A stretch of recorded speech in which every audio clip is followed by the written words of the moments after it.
Sir, ഇപ്പോൾ വളരെ common ആയിട്ട് ചോദിക്കുന്ന ഒരു ക്വസ്റ്റ്യൻ ആണ്, നമുക്ക് ഡയബറ്റീസ് പൂർണ്ണമായും ചികിത്സിച്ച് മാറ്റാൻ കഴിയുമെന്ന്, അതായത് ഡയബറ്റീസ് റെമിഷൻ.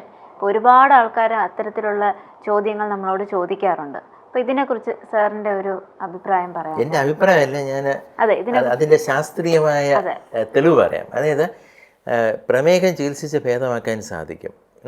പ്രമേഹം നമുക്ക് പഴയ രൂപത്തിലാക്കാൻ പറ്റും. അത് പ്രമേഹം ഇല്ലാത്ത അവസ്ഥയിലേക്കുണ്ട്. അതാണ് റിവേഴ്സൽ.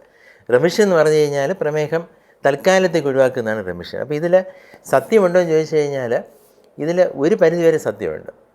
പക്ഷേ ഇത് ഈ പരസ്യം ചെയ്യുന്നത് പോലെ ഇത് സത്യമല്ല. ഇപ്പോൾ പ്രമേഹം വന്ന് കുറച്ച് കാലം മാത്രമേ ആയിട്ടുള്ളൂ, ഒരു 5 വർഷം അല്ലെങ്കിൽ 6 വർഷം മാത്രമേ ആയിട്ടുള്ളൂ, അമിത വണ്ണമുള്ള ഒരാളാണ്, അല്ലെങ്കിൽ കുടവേറ് കൂടുതലായിട്ടുണ്ട്, ഇങ്ങനെയുള്ള ആൾക്കാർക്ക് നമുക്ക് ശരീരത്തിൻ്റെ ഭാരം ഒരു 10% അതിലധികമോ നമുക്ക് കുറയ്ക്കുവാൻ കഴിഞ്ഞാൽ, ഞാൻ പറയുന്നത് നല്ല ഭാരമുള്ള ആൾക്കാരുടെയാണ്, അങ്ങനെ കുറയ്ക്കുവാൻ കഴിയുകയാണെങ്കിൽ ഡയബറ്റീസ് ചിലപ്പോൾ റെമിഷനിലേക്ക് പോകും. റെമിഷൻ എന്ന് പറയുന്നത് പ്രമേഹത്തിലും ക്യാൻസറിൽ ഉപയോഗിക്കുന്ന ഒരു വാക്കാണ്. അതായത് അത് ക്യൂറല്ല, എന്ന് വെച്ചാൽ ചികിത്സ ഭേദമാക്കുന്ന അവസ്ഥയല്ല, തൽക്കാലത്തേക്ക് അപ്രത്യക്ഷമായി എന്നേ ഉള്ളൂ. പക്ഷേ ഇതിൻ്റെ ഒരു മറുവശം എന്ന് പറയുന്നത്, ഇപ്പോൾ ഇൻ്റർനെറ്റിലൊക്കെ ഒരുപാട് പ്രോഗ്രാംസ് നമ്മൾ കാണാറുണ്ട്. ഇതൊന്നും ഡോക്ടേഴ്സ് അല്ല, ഇതൊക്കെ വേറെ ഈ മാർക്കറ്റിംഗ് ആൾക്കാരാണ്. ഡയബറ്റീസ് നമുക്ക് ഭേദപ്പെടുത്താൻ ഒരു പ്രോഗ്രാം 50,000 രൂപ, 1 ലക്ഷം രൂപ, 2 ലക്ഷം രൂപ, അങ്ങനെ ലക്ഷക്കണക്കിന് ആൾക്കാരാണ് ഇതൊക്കെ ജോയിൻ ചെയ്യുന്നത്. ഇതിൻ്റെ സത്യം എന്തെന്ന് ചോദിച്ചു കഴിഞ്ഞാൽ, തൽക്കാലത്തേക്ക് ചിലപ്പോൾ വെയിറ്റ് കുറഞ്ഞെന്നിരിക്കും, പക്ഷേ ആ വെയിറ്റ് ലോസ് പ്രോഗ്രാമിൽ നിന്നും നമ്മൾ മുക്തി നേടുന്ന സമയത്ത്, അതായത് 6 മാസമായിരിക്കാം, ചിലപ്പോൾ 1 വർഷമായിരിക്കാം, അത് കഴിഞ്ഞ് ഈ വെയിറ്റ് എല്ലാം തിരികെ വരും. ചിലപ്പോൾ തിരികെ വരുന്ന വെയിറ്റ് നേരത്തെ ഉണ്ടായിരുന്ന വെയിറ്റിനേക്കാളും കൂടുതലുമായിരിക്കും.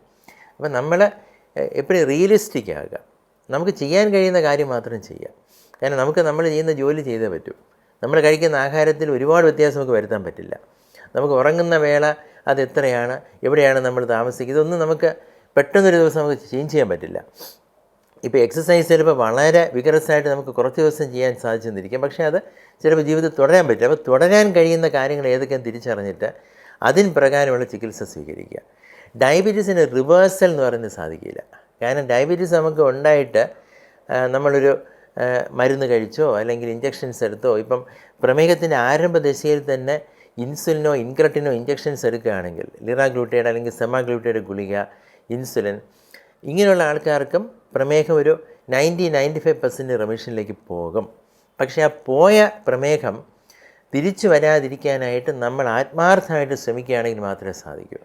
7-8 വർഷം കഴിഞ്ഞിട്ടുള്ളൊരു പ്രമേഹമാണ് എങ്കിൽ, വൃക്കയിലോ ഹൃദയത്തിലോ ഒക്കെ രോഗങ്ങൾ ബാധിച്ച് കഴിഞ്ഞിട്ടാണ് എങ്കിൽ ഈ റെമിഷൻ സാധ്യമല്ല. അതിനുവേണ്ടി ശ്രമിക്കുന്നതും ഒരു പക്ഷേ അപകടമായിട്ട് തീരും. നമുക്കിപ്പോൾ ഈ ആധുനിക ഔഷധങ്ങളെക്കുറിച്ച് പറഞ്ഞു, നമ്മുടെ സാങ്കേതിക വിദ്യയെക്കുറിച്ച് പറഞ്ഞു.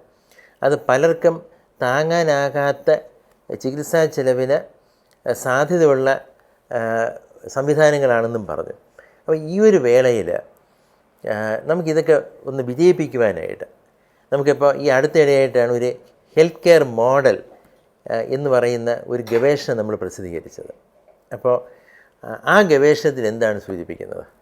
അതായത് നമുക്കിപ്പോൾ സാറ് ഒരുപാട് കാര്യങ്ങളിപ്പോൾ നമ്മൾ സംസാരിച്ചു കഴിഞ്ഞു. അപ്പോൾ ഹെൽത്ത് കെയർ മോഡൽ എന്ന് പറയുന്നത് തന്നെ ഇപ്പം ആദ്യം പറഞ്ഞ പോലെ പേഷ്യൻ്റ് സെൻറ്റേർഡ് ആയിരിക്കണം. ഫസ്റ്റ് ഓഫ് ഓൾ നമുക്ക് ആദ്യം തന്നെ രോഗിയുടെ ബാക്കിയുള്ള ചുറ്റുപാടുകളും കാര്യങ്ങളും മനസ്സിലാക്കി എത്രത്തോളം സമയമെടുക്കും അല്ലേ. അപ്പോൾ രോഗി ഡോക്ടറെ കാണുന്നതിന് മുൻപ്, രോഗിക്ക് മുമ്പ്, അതായത് ഡോക്ടറെ കാണുന്നതിന് മുമ്പ് ഈ രോഗി എത്തുമ്പോൾ രോഗിയുടെ ജീവിത സാഹചര്യങ്ങളും മറ്റും തിരിച്ചറിയാനായിട്ട്, മാനസിക നിലവാരം, ഈ കൊടുക്കുന്ന കാര്യങ്ങൾ സ്വീകരിക്കാൻ ഇതെല്ലാം നിർണ്ണയിക്കാനായിട്ട് വേറൊരാൾ വേണം.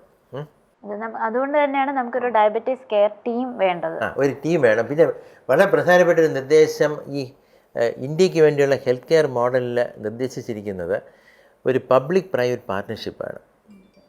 കാരണം നമ്മുടെ ഇന്ത്യയിൽ സ്വകാര്യ മേഖലയിലാണ് പ്രമേഹ രോഗ ചികിത്സ ഏറ്റവും വിജയകരമായിട്ട് മുന്നോട്ട് പോകുന്നത്. പ്രമേഹ ചികിത്സയിൽ വിജയം വരിക്കുന്നതിന് വേണ്ടിയുള്ള ഗവേഷണങ്ങളെല്ലാം നടത്തുന്നതും അത് പ്രസിദ്ധീകരിക്കുന്നതും 85% സ്വകാര്യ മേഖലയിൽ നിന്നുമാണ്. രോഗികളാണെങ്കിൽ ഏകദേശം 80% സ്വകാര്യ മേഖലകളിലാണ് ചികിത്സ സ്വീകരിച്ചുകൊണ്ടിരിക്കുന്നത്.